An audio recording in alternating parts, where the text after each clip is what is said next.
Wouldn't it be wonderful if we could teach the gullible to never be so comfortable, but not to eat like comfort food, to disregard the bogus claims and pseudoscientific claims? Can you imagine just how much indeed the world would change? No more political predators playing on the populace with ilkas and plots to shift and kill metropolis. No more villains with the title in the Bible, holding phony temper Bibles like the stuff they teach is vital. Imagine it was normal to have to prove a claim you make, and folks really feel ashamed to express some content that was fake. It's not to say we never make mistakes, it's just to say we go out of our way to show the evidence it takes. Remain skeptical while you travel the road of reason. Stay strapped with logic and facts. That's what it is, yo. Keep reality intact to help the truth grow. Question every claim, especially the ones you believe in. Remain skeptical while you travel the road of reason. Hey everybody, good afternoon. I'm Tiffany. I'm Allison. Welcome to Road to Reason. I was going to ask you, it's been a while since I've been on. I wanted to ask you how you were feeling, because the last time we were on, I had to pray for you because you were sick. Remember how sick I was with this virus? And I want to thank everybody in the audience and at home and you who prayed, because it worked. And I'm all better now, and there's no other explanation for a virus going away except prayer. Because, so thank you. Of course, when you pray, we were saying this earlier, that even though God has this plan for you, your ideas are a lot better, and maybe you should give him your suggestions so that he can change his plan for you. I think he wanted me to be sick because probably I needed to learn and grow from it or something like that, or like lose 5 pounds from the vomit. But, so maybe when you guys prayed for me, you kind of interfered with his plan, and so now I'm going to pray for you because you might be in trouble. Oh, no, I'm fine. Just because I coughed a little bit before we came on. But you interfered with my illness. I know, which you passed it on to me, so... We share. We share. We share because we're women, and that's what we're talking about today. Yes. We got a lot of. First, we have some news to get. To, and then we have.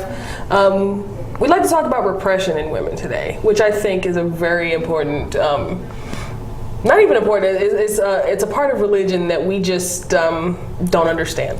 Yeah. We try to pick it apart. It's a tool of oppression all around the world. It's not just here, and it's not even as bad here as it is in a lot of parts of the world. Right. But it's still a problem. Oh, absolutely. I mean, there's a scale from, wearing a burqa to even like a high school dress code. Yeah. When you think about it, it's the same thing. Oh, yeah. There's still places that will measure to see if your skirt is long enough down to your knee or something. But we will talk about that. We'll get to that. A little bit. We'll get to it.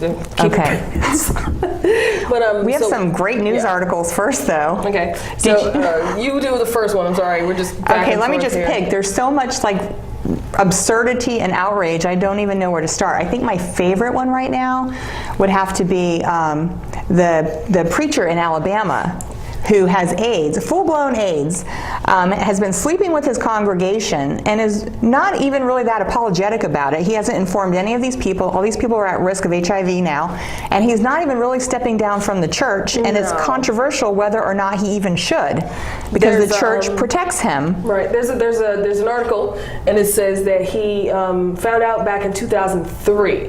His name is Reverend Juan McFarland from the Shiloh Missionary Baptist Irish. Church. But in Montgomery, Alabama. So it says that even though he's been the reverend of this church for 20 years, and even though he's known since 2003, he was having numerous sexual encounters with women, some of them in his congregation, some aren't.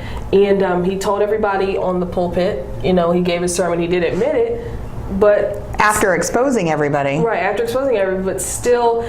He isn't, they haven't said anything about him stepping down. Right. But I was just reading here, do you know what he said, why he decided to tell everyone that he was God infected? tell him to? It says the preacher implied that it was God who told him it was time to confess. I knew it. It's always the answer. It probably not because it's gotten worse or whatever. But God didn't tell him to tell these women that he was exposing to a fatal virus. That maybe he should, not sleep with them or tell them. It's a trust issue. I think it's like I know we're not religious, but we understand what a preacher is to a congregation. Right. It's like what a teacher is to a student. There's a trust barrier there that shouldn't be broken. It's implicit. It is implicit, and it's wrong. You broke someone's trust. They come to you, and not only do you seduce them, but you give them. If you can't trust your preacher, But honestly, I don't even know that this is necessarily specific to religion, because I think of things like the Penn State scandal with what's-his-face Sandusky, who was raping little boys, and the institution protected him. Oh, thank you. Yeah, the institution protected him, just like the Catholic Church protects pedophiles. You know, it's just a protectionism with, you know, corporations do the same thing. Is it a patriarchy thing that people maybe are afraid to stand up to these men who are in charge? Yeah. Men specifically. Well, they do have most of the power. Right. So. But in these worlds, you know, you don't want to stand up to the leader. Yeah. You know, well, whatever. But that, anyway, I just think that's so crazy. depressing. I just want to move off of it. It's a breach. It's a breach of trust. It really is. And it's another breach of trust that I wanted to get to later. Oh, okay. But not so, speaking of another breach of trust, have you heard about this Texas Tech fraternity party with their sign? Okay, there's no rape culture, I am told, by many men. But let me tell you, this Texas Tech fraternity had a sign at their fraternity mixer that said, no means yes, and yes means anal.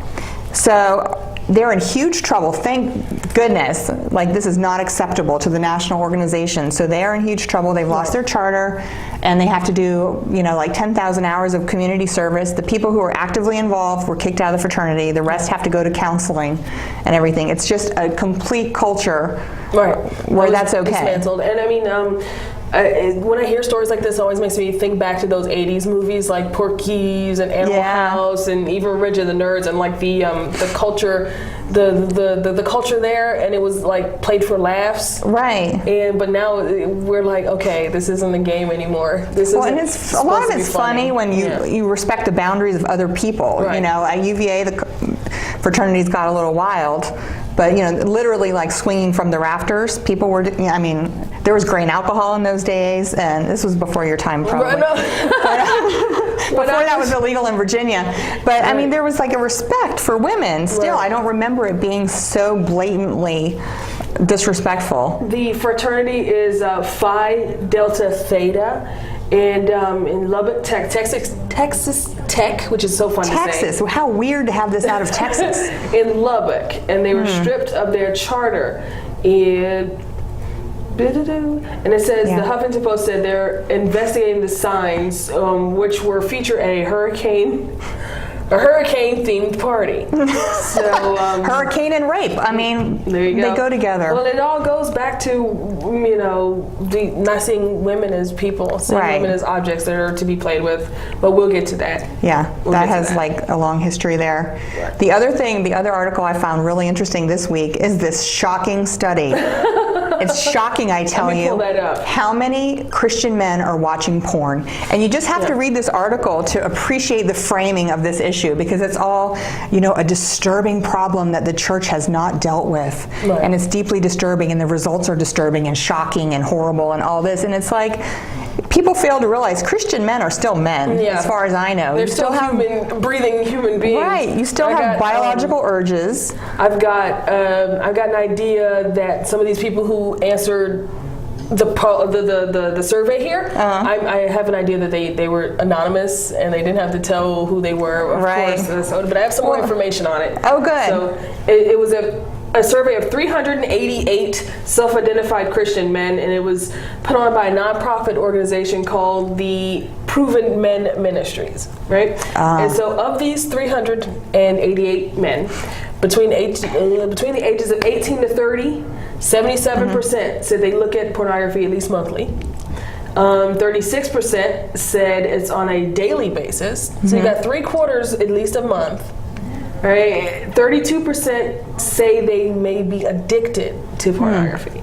Okay, and then when you look at the survey of the rest of men in the United, it's pretty much the same. Right. Well, I don't know. I'm trying to channel my advanced statistics classes from a while ago, but a sample size of 388 does not seem like you could really extrapolate very meaningful results from that these small. Results seem they match up with the national average. I'm surprised it's not 100%. Honestly.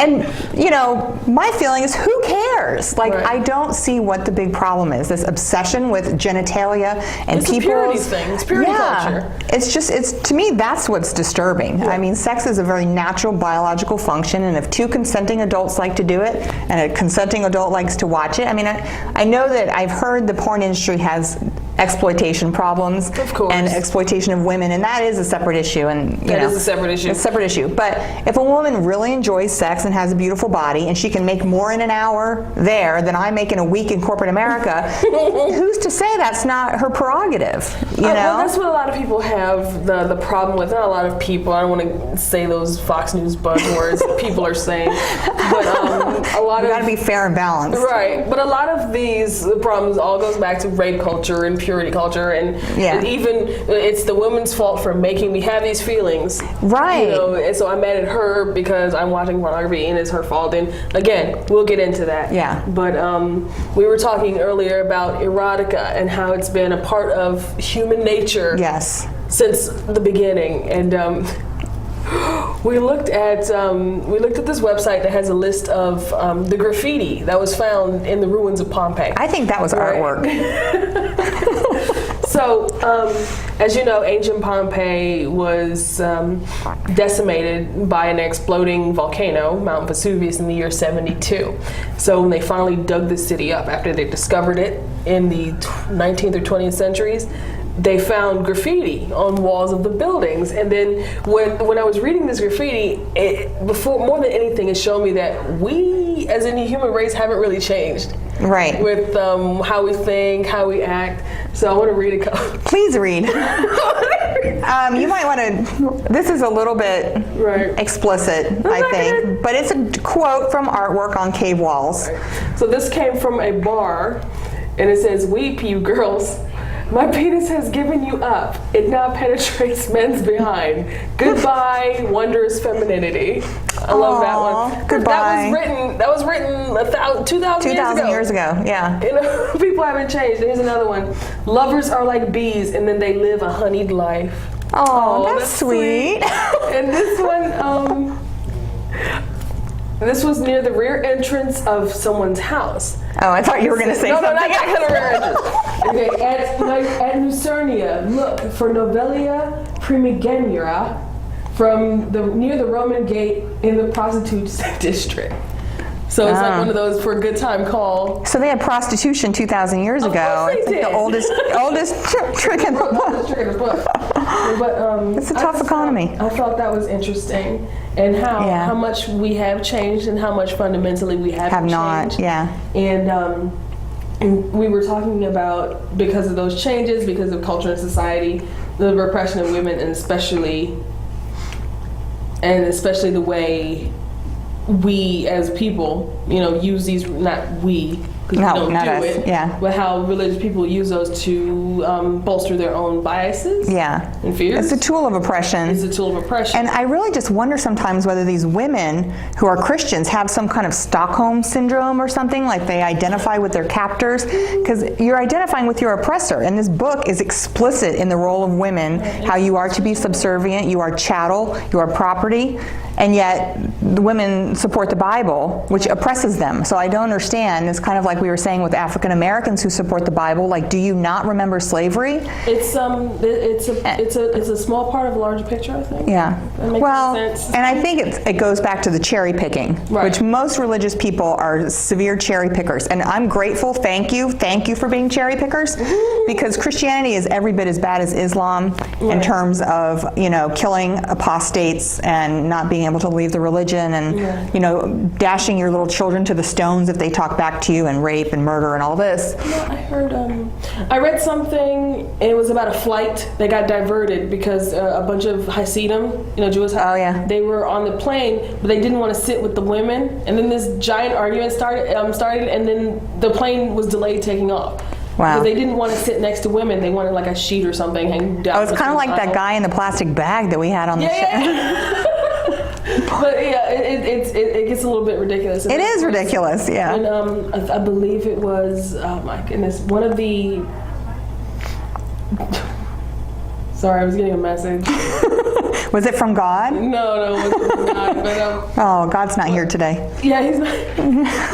We said we wouldn't say that. Oh, he's always with us. He's always with us. And also with you. And with you too. Thank you. But anyway, we were talking about how lives were getting disrupted because of these. Yeah. And so there was this one sign I saw in New York City in a Hasidic neighborhood that said, "Women, please stand off to the side when you're walking down the street." I What do you don't think of so. that? Yeah. I don't think so. I'd love to see that sign and walk right down the middle of the street. Right. Well, let's start at the beginnings. Okay. All the way back to the Garden of Eden. So we were talking about the story, and how not only does it have so many similarities to other creation myths, but the really almost kind of obvious symbolism, like who are you trying to kid? We know exactly what you're doing. Yeah. We know exactly what you're doing, but then we want to talk about why. So why don't we talk about the story a little bit, and then we'll try to chime in and try to figure out. I mean, it's a tough story because I think it's so absurd and irrational that it's hard to apply logic to what it could mean because it just seems patently ridiculous. Yeah. But Eve tempting Adam in the Garden of Eden, of course it's her fault. Like everything is considered to be her fault, even though he falls prey to temptation just like she does. It's still blamed on her. Right. When he had the free will or the whatever divine inspiration to say no, or to not allow his woman to do that, which if she were obedient to her man, I guess she wouldn't have done it in the first place. And it specifically says in the Bible that as punishment she has to bear children in pain and misery. So this was as we all do, right? So we know that, of course, when the people were writing these stories, they're projecting. So why do you think they put the connection of pain and childbirth with sin? Well, it's like our punishment, I think. Having been through childbirth more than once, I can tell you, it's painful. Right. It's very painful. Thank God for drugs, too. That epidural, I love that anesthesiologist. Anyway, I think it's like eternal punishment, which is, it goes along with like not wanting you to enjoy sex. Like a lot of and we'll get into that later, a lot of these countries. So they're blaming us. Yes. Women. Everything is our fault. And the inability of men to control themselves, also our fault. Right. So that's why Adam took the fruit, because men are unable to control themselves around women? Yes. Okay. I think that just summed up the whole show right there. That explains everything, honestly. It explains why skirts have to be a certain length, why, women have to wear burqas in some countries. It's why we can't be topless in this country, which I think it's pure sexism. That is nothing but sexism right there, because some men are better endowed than some women. So you're telling me that these stories are made up? No, I'm just kidding. But no, they are true. But I mean, every legend has to come from somewhere. Yeah. Right? So they took their own hang-ups? Yeah. And then ingrained it into part of their story, and then boom, they have their justification. Yeah. Okay. I mean, I think they're all just sexually repressed. Right. Is the problem. Well, it kind of reminds me of Joseph Smith. Did you hear about his revelation to God when it came to polygamy? Oh, no. Okay, so as you know, in the 1870s, 1880s, Joseph Smith started Mormonism. So it had been going for a while. It was pretty popular. And I can tell you why, because those Christians back at the time, they were, they had Calvinism, they had Catholicism, very strict on rules about morality, very strict on rules about sex. The worship was all about fear of hell, fire and brimstone. Yeah. But Mormonism left all that out. And it was attractive to a lot of people. And so that's why it was able to grow so fast. Now, Joseph Smith liked the ladies. He liked the ladies? He liked the ladies. He was already married. He was a convicted felon or con artist too, I believe. Yeah. Okay. Yeah. So he was already married, but he was caught cheating by his wife. Right? And so she was angry and all this had happened. Then he went away for a bit, and then he came back. I'm not making this up. It might not be 100% accurate. But he said he had a revelation that God said that men should be able to have more than one wife. And that's when it was written into the books that polygamy was A-OK. Just around the time when his wife caught him cheating. That seems so legitimate to me that I would never question that. Right. No. I mean, you can't question revelation. It comes at times when you don't expect it. Right. And the thing about it is, there was a big schism in the church. A lot of them, when Utah was trying to become a state, they were like, either drop polygamy or you can't be a part of the United States. So a lot of them went to Mexico, and a lot of them are still there. Yeah. And the main branch sort of said, okay, we won't do polygamy, and then you've got the sex, FLDS, and all these that keep it. It's actually all of this turmoil, all of this, because one guy was caught cheating on his wife. Yeah, but you notice, I think it only works in one way, though. It's men can have multiple wives. Right. The polygamy doesn't work in the other direction. You can't have a wife or a celestial wife or something. You get your own planet and everything, and that's great, but you don't get to have multiple husbands. I mean, that would be really useful. I need to have a lot of trash to be taken out and the yard to be mowed. I could put them all to work. Well, listen, why don't we take a break, and then when we come back, we can keep going on down this list, because we have a lot to talk about today, and we'll be right back. We'll be back. No, just change that to receiver. Oh, sure.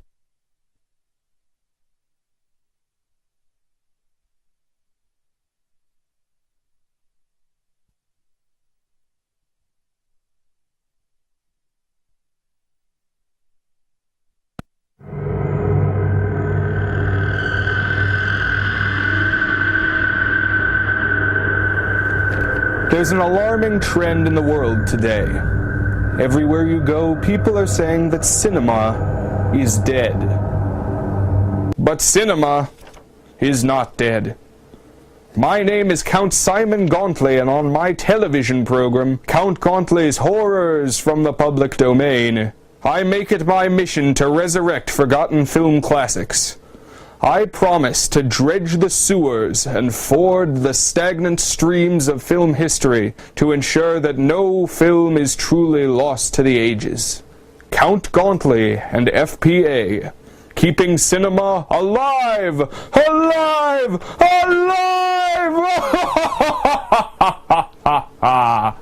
Well, even though Joseph's been gone 18 months, we've made the decision to keep all his things as they were when he was here last. I finally just packed his toothbrush away like 6 months ago. It had been sitting on the counter in the bathroom. And I was cleaning the bathroom one day and I just thought, okay, it's time to put the toothbrush in the medicine cabinet.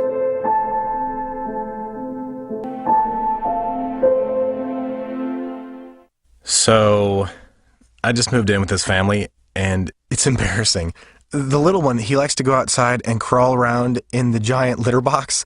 I don't know what he's doing. I mean, I was born and I knew how to use the litter box. Look at that! That's disgusting! Oh, poop already! You're making me nervous. Oh, okay, I can't look at this anymore. I really hope he grows out of this, for his sake.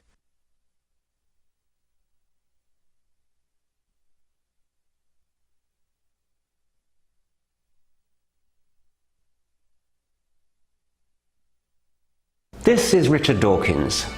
Doing commercials is unfamiliar territory for me, but I'm inviting you to watch Road to Reason, a skeptic's guide to the 21st century, on Fairfax Public Access every Sunday. Each week the hosts tackle wishful thinking, religion, pseudoscience, and the harm they cause, with a combination of facts, humor, and community involvement. They challenge believers to defend their faith and give you, the skeptic, a voice. With live call-ins for viewers and streaming on the World Wide Web, there's never a dull moment. Don't wait. Look at them now on Facebook and YouTube, and remember to watch Road to Reason, a skeptic's guide to the 21st century, or there'll be hell to pay. I love those commercials. I love Richard Dawkins. His voice is like butter melting on an English muffin. He sounds so official because he's British. Oh, absolutely. Like, it makes you sound smarter, I think. It does make you sound smarter. Yeah, that's why I wear glasses, because I really don't need to. And that's why I'm just kidding. No, just kidding. So, all right. We're going to talk about, before we left on our break, we were talking about where do you think these ideas of women come from, and how they were knitted into the religions? I think it's just a means of control of reproduction. Why? Control of reproduction, control of land rights. Mm-hmm. I mean, I don't think it's really all about women per se, like controlling women, but when you talk about property rights and inheritances and that kind of thing, there was real money at stake with those things. And so I think, you always can follow the money in most things. but they wanted to control your reproduction, control your sexuality, and I think they're afraid of it. Controlling sexuality, of course, would be controlling reproduction And in right. the long run, absolutely. And monogamy and all that. So what's the point? Exactly. That's I asked you that, yeah. What's the point? We were talking about starting as a young girl and how it starts, and you're a religious young girl, and you're happy, and you're healthy, and you're developing normally, and then someone tells you one day that you should probably cover up. Yeah. Okay? I mean, I feel like girls, and I only have sons, so I don't have any daughters, but having been a girl myself, like you're faced with so much pressure anyway from the media, from print ads and commercials. You're supposed to look a certain way with the models and all of this, and nobody looks like that. Even those women are airbrushed and modified to look perfect. But when you've got that, in addition to this idea coming from religion that your body is inherently shameful, you are inherently dirty and impure and unclean, especially with women when they hit menstruation age. You know, there's all kinds of stuff in the Bible about how unclean and impure and dirty you are, and no one is to come near you or touch you for 21 days when you start bleeding, and then you have to like kill 2 doves That's in the or Bible. something. It's in the Bible. It's in the Bible. You can't Look it make up. this stuff up. I mean, Leviticus, no. But it's in the Bible. to that point, I just do want to say, because I run into a lot of Christians who have this, well, the Old Testament doesn't count, that was before Jesus came. Because Deuteronomy and Leviticus are nasty, in particular. But, you know, I read a quote the other day from the Bible. When Jesus came, he said, I'm not here to, you know, disclaim any other parts of the Bible. Right. I'm paraphrasing, I don't remember exactly how it went, but he was basically saying, this does not change what my Father, who is also himself. Well, that's a whole other show. Yeah. That's a whole other show. But you know what I'm saying? Basically, the Old Testament still stands. I'm sorry for everybody who doesn't like that, but that's the way it is. The Word of God is the Word of God, period. You don't get to cherry pick it and to say, well, that was Old Testament, that's different. Jesus changed all that by dying for our sins. I'm not sure what that has to do with the Old Testament anyway, but anyway. It's like, what difference does it make? I know, right? But so because he said these things, and because the old part isn't unofficial anymore, why then don't we do these things?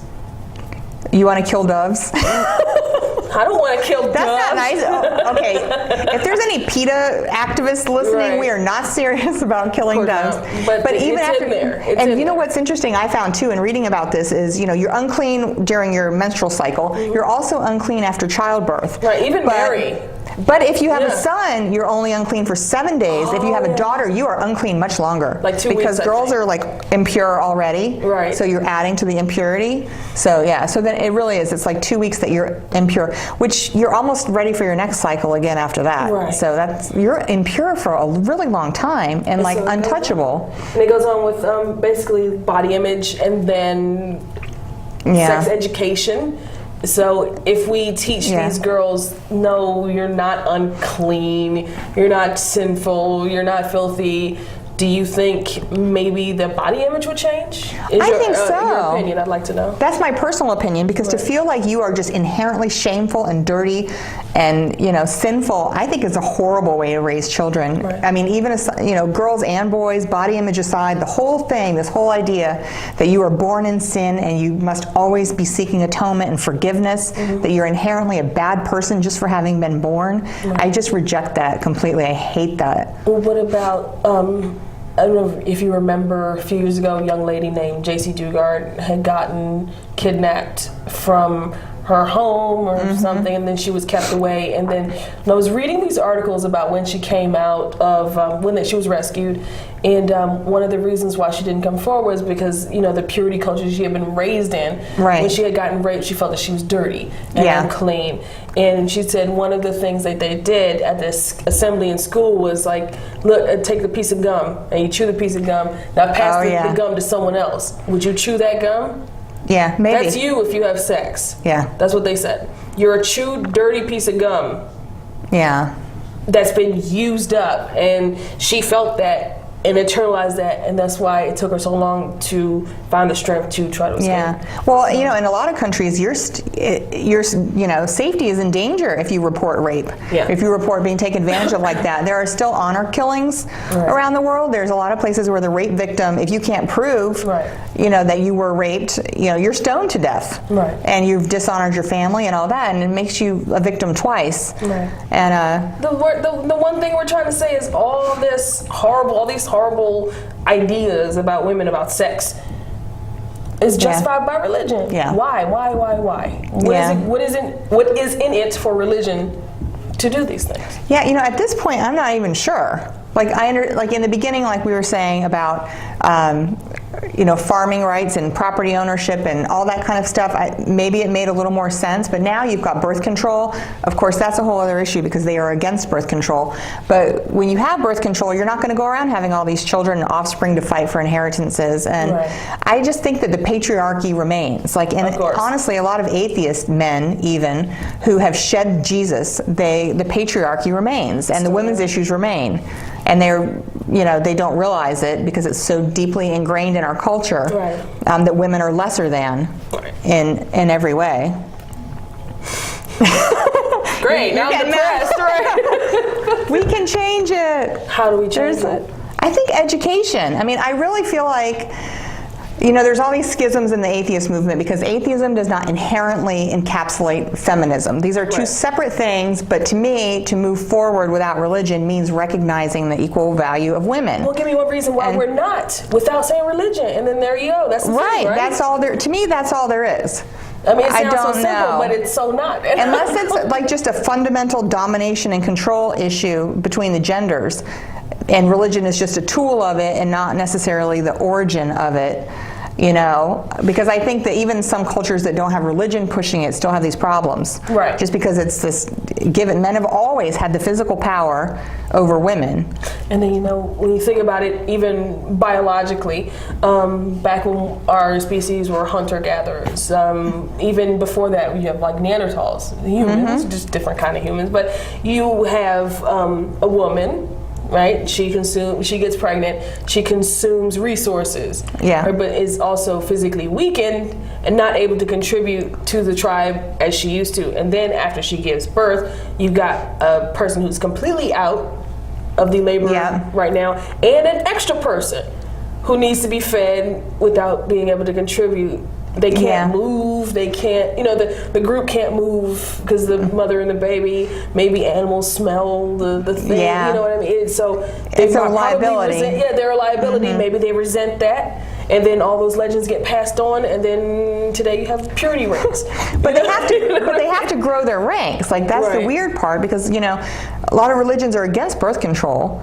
And why? I don't know. I think they're trying to like raise Christian soldiers or something. I'm not even kidding. This one girl that No, I'm not kidding. This one girl, and I'm not going to name any names. We're not friends anymore anyway. But anyway, so from college, this Christian, she had like 4 children that she could not afford. I mean, let me tell you, as a parent, child raising is expensive. These kids eat a lot. They have medical needs. They need clothes. I mean, it's not cheap. And they couldn't afford any more children. But she honestly said to me that the Muslim population is growing at such a rate that it is her duty as a Christian to have as many offspring as she can to make sure that they can outnumber the Muslims. I am not kidding. And so her idiot kids are the ones that are going to save us all from this.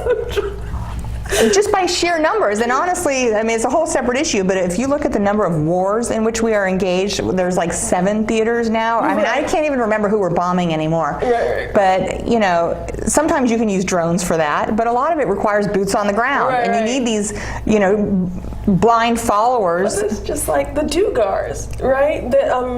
I don't know if you're familiar with them or not, but they have 20 and counting, or like what are they up to now? But they are members of the Independent Fundamentalist Baptist Church. I just read a book. God. Yeah, I just read a book about them, and it's fascinating. So they literally believe, because of one quote in the Bible, literally believe because there's one quote in the Bible that says that children are the Dugars. Duggars, sorry. There was like, you're saying it What are wrong. you, French? I know, right?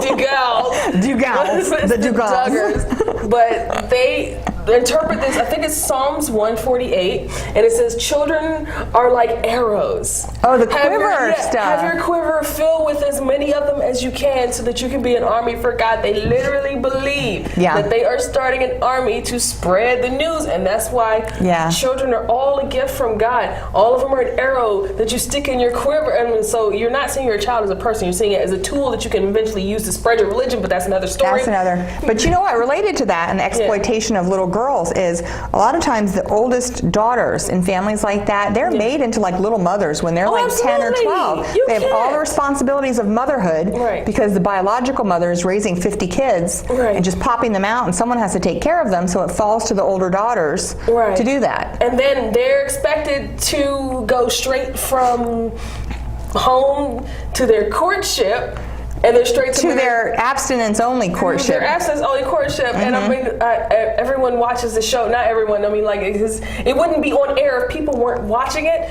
So I decided to watch it. And I watched the episode. You did? Yeah, I did, because I wanted to see. Oh, and I saw the episode where the girl was courting, and it was so weird. And it's like we side hug. Oh, like, the side hug. It's like we don't talk to each other. We don't call each other on the phone. Our parents introduced us, and we have a chaperone that walks around with us.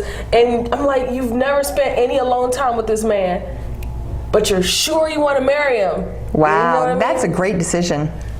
Oh my gosh, speaking of all that, have you heard? That's still crazy, but I'm sorry, go ahead. That is crazy, no, but it's relevant. Have you heard of the purity balls? I mean, that doesn't sound right. The purity ceremonies and purity ring. It is just, I mean, it's disturbing on any level. I think I know what you're talking about. Oh my gosh, these little girls, these poor little girls, and they probably are really into it because you get to dress up. Yeah, Google it. Purity rings, purity balls, something.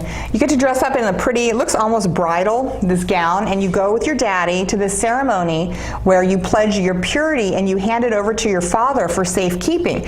And the creepy part, well, I mean, it's all creepy. It's creepy.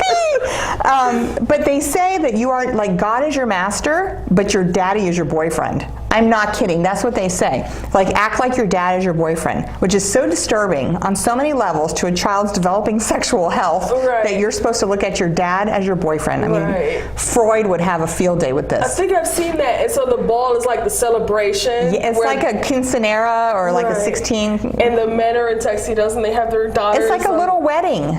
It is so disturbing. It is very, and now, the thing with abstinence only is there's been plenty of research to show that does not work. It's not about sex. It's not about educating about sex. It's about controlling the morality of freaky, wild high school sex. You know what I mean? That's what the problem is. Yeah. I mean, and again, it goes back to this idea that human sexuality is inherently sinful or dirty or flawed or whatever. Well, it can be dirty. Between consenting adults of legal age. Like, I don't, you're not going to stop kids from having sex. And in places where the teenage birth rate has gone down, it's because of increased birth control and increased education, not because of abstinence. And no, it doesn't work. No, and they say even these courses and these purity balls or whatever, they only delay by up to 18 months. And on average, on the studies that have been done, you're not really putting it off until marriage, which I think would be a stupid thing to do anyway. But it doesn't work. Sex education prevents unwanted pregnancy and birth control. So what's their issue about sex education? I don't understand. I don't know. This is, again, I don't know, because they are against birth control. I mean, they're against contraception. They're against abortion. But then also generally the party that supports these things, they're also against welfare and women and children and all the kind of social support for these women who had the babies that they insisted be born. So I think it's just the epitome of hypocrisy to force little girls to have babies they can't afford and then not help them take care of them. And we can say this, and we're not the first people to say this. We might be. Over and over. No, it couldn't be. Over and over again. You want us to do this, but you won't help us take care of it when it's over. We can mention that over and over again. That tells you that the whole birth control abortion thing, because you won't help us take care of it when it's born, shows that it's nothing to do with the health of the woman or the child. It's all to do with controlling that morality and sex. Think about it like that. No, George Carlin had a great rant on this, and I can't use his exact words because this is like FCC, regulated.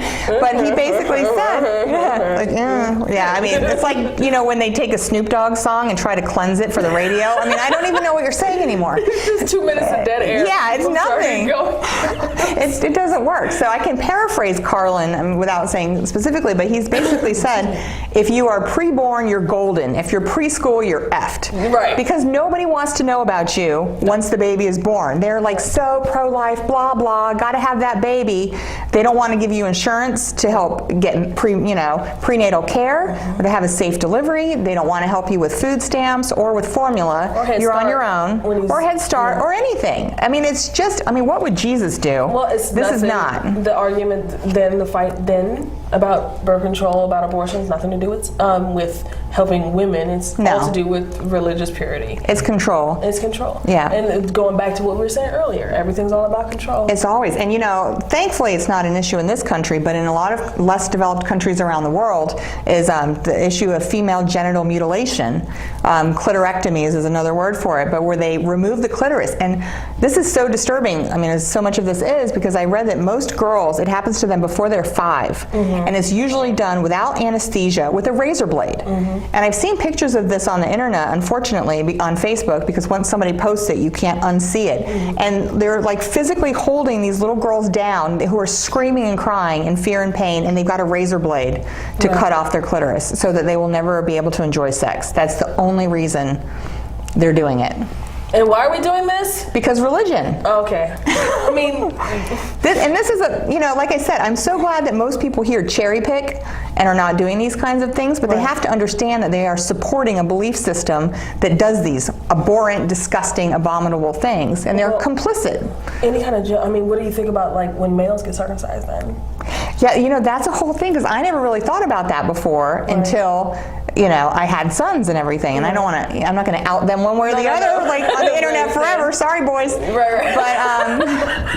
But that is the point. It's a fair question. Right. And there's this idea that you just default to circumcision because that's what everybody does, and that's what you're supposed to do, and it's framed as a cleanliness issue. It's not framed, Well, usually people are generally clean. Right, but when there's folds and foreskin, and infection can develop, and little boys don't really bathe that well. Right. Yeah, this is the explanation for why historically it's been done, is because in the folds you can get infections and debris, or I don't have a penis, I'm not really sure. Walking around with no pants on, getting debris. Playing in the sandbox at the beach, I'm not sure how all that works. But at least it was meant to be a helpful thing for good health. It was never meant to be purely so you won't enjoy sex. Right. Which is the only reason. The clitoris doesn't serve any function except to make sex more enjoyable. Right. So that's the only reason they have for cutting it off, is to make sure that women don't enjoy sex. So it's another attack on femininity and sexuality. And on your physical body. That's... When you think about these sorts of repressions on, these stories that we talk about, those are more Eastern, more Eastern things, we think about it. But over here in the West, we have another set of repressions against women. Of course, the ones for the women over somewhere else, right? That everyone can that we don't see. Think about, that we don't see. Yeah, they're terrible, but they're not the only ones. And we were talking about right here in our good old country, the rape culture that's come up. And when we spoke earlier about Texas Tech, I'm gonna ask you a question. Why do you think those boys thought it was funny to make that joke? Yeah, I think that's kind of disturbing when people talk about there being a rape culture. Like the fact that they even felt safe and that it was okay to make a joke like that, I think speaks to the fact that, there is a rape culture. And I'm very careful with my little boys. They're little, they're way too young to be having sex, but I tell them consent, consent, consent. Right. And, not saying no does not mean saying yes. Right. Like there needs to be enthusiastic, explicit consent. Right. And I think people just think it's funny. Like hold up a sign that says, yes, I want to have sex with you right now. Most men are gracious enough to make sure that you're sober and coherent and willing. But some are not. So in a decent first world society, right, where we generally believe women can do what they like, You know, we can drive. We don't have to cover our heads. We don't have. So why then, if women are generally considered equal, why then do we have this rape culture? Is there an excuse that doesn't point back to, I believe, a religious base? Well, yeah, I think, to be fair, I think that some of it may be just purely biologically driven. And sometimes I get this feeling like men feel like maybe rape is just sex that you weren't expecting. Like, oh, hey, sex, didn't expect that. Right. No, I mean, you don't. It's a crime. It's a crime. But you know what? Right. Just biologically, because men are the ones doing the penetrating and women are the receivers being penetrated, I think it's different psychologically for being invaded. And maybe if men thought of sex more like, being violated with a plunger until you bleed, and then having a stranger, inject you in the arm with a vial of their blood containing God knows what, and P.S. you might get pregnant. Right. And in this country, there's something like 33 states where rapists have parental rights. Wait, so, what? I'm sorry. Seriously. Oh, yes. Like, if you rape somebody and they bear your child, there's 33 states where you can get visitation and be in that child's whole life. That's the thing. So I don't think that men really, not all men, but I don't think a lot of people really grasp. Rape is not just like, oh, exciting sex, I didn't know that was coming today. Right. It's a huge violation with, devastating potential consequences. You could end up with HIV or any number of diseases. You could have internal bleeding that could kill you. You could be left infertile. Psychological damage. The psychological is a whole other thing, and I think they don't treat it with the depth that it deserves. So why were these kids treating it like it was a joke? Well, it probably came from their parents and their religion that sees women as chattel and property, that can be treated like that. So you're telling me that maybe one of these boys who thought it was cool to make that sign also probably had a sister that went to a purity ball with their dad. Maybe she's still pure. I don't know. I do. I think it's this deeply ingrained kind of idea that women are lesser than and we're objects because, that comes right from the Bible. Right. There's so many examples in the Bible of the repression of women and how, if you rape a woman, if she's not married, then you can pay 50 shekels to her father or a pound of silver to her father and then marry her. Right. The woman has no say in it, so she's victimized twice. She's been raped and has to marry her rapist. Right. If she is married and she's raped, then the man has to pay her husband or he's stoned to death or something because it's an offense against the man. So here's another question, back and forth with that. But let's say I made a chemical and I poured it in the reservoir, and when people drank the water, then all religion was gone out of their heads. Okay? Wouldn't that be lovely? It would be lovely. But what do you think that rape culture and these attitudes towards women would still be here? That's a really good question. You know what I mean? If the magic potion made everybody's religion gone. Well, I kind of feel like maybe the drives are already there, just innately in human beings, like and that religion is brain. Right, and like religion is a justification, and it provides them with validation of what they're doing. Because even in the primate cultures, there's rape. There's rape all the time among the apes. Something to say that is interesting, but go ahead. No, what? Oh, well, I was learning about, the apes, and when you said this, just came up, so I'm just tell them before you forget. No. So, chimpanzees, they've determined, are inherently violent, right? And down to their DNA. There's a subset of chimpanzees called a bonobo, right? Oh, yeah. They don't put bonobos in zoos because the way bonobos solve their conflicts is with physical sex all the time. Like seriously, these adorable little apes have sex all the time. They use it as a way to greet, as conflict management, really, a way to relax, and all this. And so, thinking like on the biological level, right? Yeah. If everyone's having sex with everyone else, then nobody knows whose offspring is whose. Yeah. So they're all careful around all of the offspring. Oh, that makes sense. Yes, and that's how they've been able to propagate their line. Yeah. And also with no fights, the apes don't get killed. You've got a lot less stress. They live longer than chimpanzees. Isn't that interesting? This is very interesting. I didn't know that's why they don't put them in zoos, though, but that's interesting. They're always having sex. You don't want your kids seeing that at the zoo, I guess. But that's how they were able to propagate. Evolutionary told chimpanzees one way is violence and conquest. Bonobos just chill.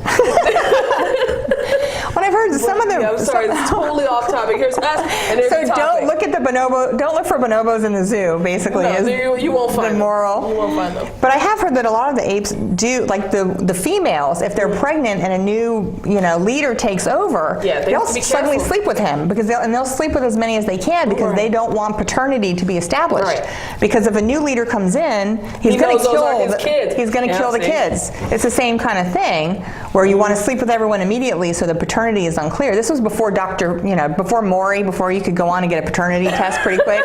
And now I saw them in Walmart. They have DNA paternity tests in Walmart, which I just think is so I'd love to see funny. the sticker that says like price rollback.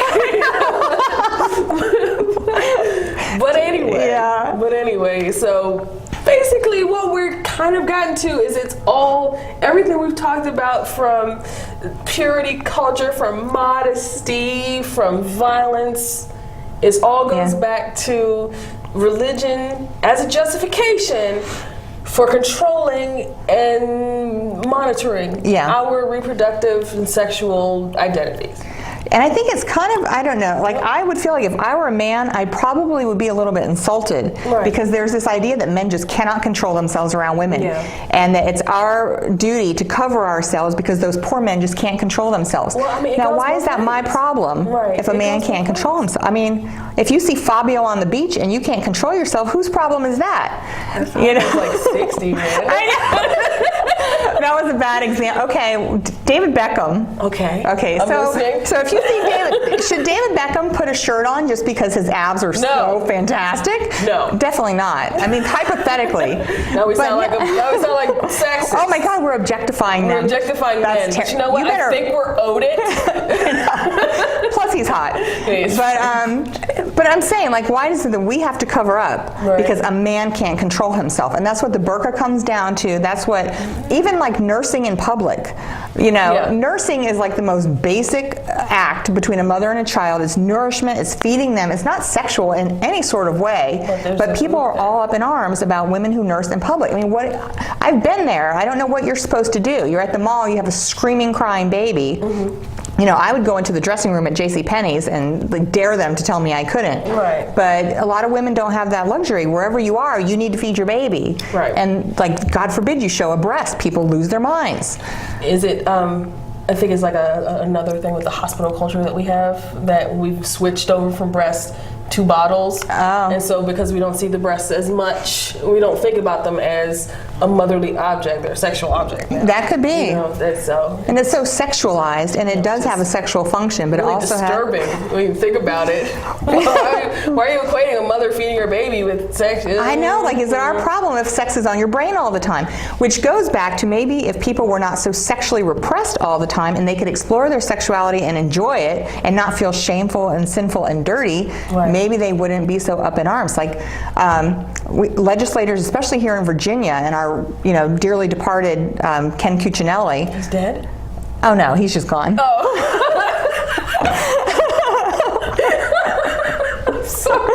I'm sorry, go on. Poor choice of words. I mean, I don't know how much time he spent trying to, enforce sodomy laws, because I guess in Virginia sodomy is still illegal. Now, you have nothing better to do in your office than worry about whose penis is going where. How does this help my commute every day? How does this help taxes or the economy? Who cares? Who cares? We're in Maryland just going, Virginia's crazy.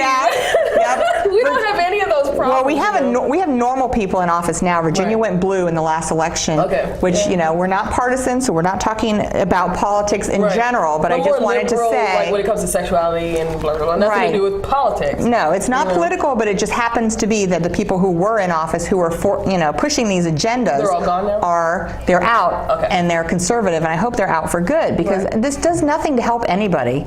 Have a better style of life, does nothing for our wages or our benefits, to worry about what somebody 50 miles away is doing in the privacy of their bedroom. I don't know why anybody cares. So basically the cusp of all of this is that people who have repressed men or women who have the power like to exert it on others. Yes. And they use this cloak of religion to do it. So we as non-religious, in our last 5 minutes, we as non-religious people, what can we do to help change this? Because I think that men and women would both benefit if we let go of this whole idea of purity culture and all these sexual hang-ups that we have. Well, I think all benefit. What can we do? I think a lot of it is just a matter of waiting for the old people to die out. I'm sorry, that's not politically correct, but you know what I mean? Like, a lot of the old guard is the one, because the generations coming up now are like the least religious of all time, and they have access to the internet, which I think the internet is just such a game changer. Oh, absolutely. You know, and there's a lot of free education on the internet. Some of these Ivy League schools putting all their materials online free, and access to information I think will change opinions and values, because you start to see an enjoyable sex life for you in no way affects me or my life or my livelihood. Why do I care what you're doing in the privacy of your own home? And you shouldn't be shameful or feel sinful about it either. And I think the younger generations kind of have this attitude. So it's just a matter of them growing up and taking power. So you think that because of course we don't have the same social mores that we had 50 years ago. Do you think we'll give them another 50 years? Or maybe 50. Maybe 50? I think it'll be very different in 50 years. Okay. And probably for the better. I mean, because, a lot healthier. You know, you look back at like the 50s and women, even the way they build houses today, right? So you find your houses that were built 60s, 70s, blah, blah, blah. The kitchens are small. Right? There's walls everywhere because the kitchen was a place where a woman stood there and worked. Worked and cooked. But now we've gotten out of that, and you've noticed that houses built in the 90s, 2010s, they are big open kitchens. Because now it's a family thing. We don't expect one person to be working in there as a job. Everybody comes together. And I think there has been a lot of progress in terms of gender roles, because I think a lot of men take a very active interest in parenting, whereas in the olden days it fell to the woman. That's true. A lot of men are fantastic dads, and they are very active and involved in their parenting, and they contribute equally in the kitchen and cleaning the house and everything else. They've put diaper changing stations in the men's rooms. Oh, wow. That's great. So, I mean, from the way we build houses to the way we dress to the way we drive to the way we do everything has changed from it was 50 years ago because of these roles. They're changing. But there's still a lot more change left to go. They're evolving. That's not because we believe in evolution. We believe it. But I mean, when next time we're going to talk about this, what can we do to change all this? We love to complain about it, but what can we do to change it? For me personally, I think that lobbying is really helpful. Like watching the legislation, watching the Supreme Court. Don't even get me started on the Supreme Court. Don't get me started on the Supreme Court. Oh my God. Scalia believes in a literal devil. Like a literal Satan. That's disturbing. I mean, this is very disturbing. And Hobby Lobby has implications beyond, I think, what anybody could imagine. But whatever, which I kind of love because now the Satanists are getting in there and like getting their way. Well, just say go for it. Hey, it's either all or it's nothing. That's right. If you want to open Pandora's box, here it is. When you realize maybe it should be nothing. Right. I mean, how hard is that? I mean, you've got 24 hours a day and you insist on praying, or, I don't understand why, if it's not in this one government square, that you're oppressed, I'm oppressed, because here comes Christmas, right? Which is my favorite time of year. Come on, let Halloween be finished first before we talk about all the stuff is in the Christmas stores. Oh my goodness. But everyone's all ready to be offended about the war on Christmas. And last time I checked, nobody's going around knocking on doors trying to get anybody to stop celebrating Christmas. I love the war on Christmas. Maybe we'll talk about that next time. Maybe Bill O'Reilly could come on our show sometime. Wouldn't that be fun? Well, look, we'll see everyone next week. I'm Tiffany. I'm Allison. And thank you for joining us here on Road to Reason.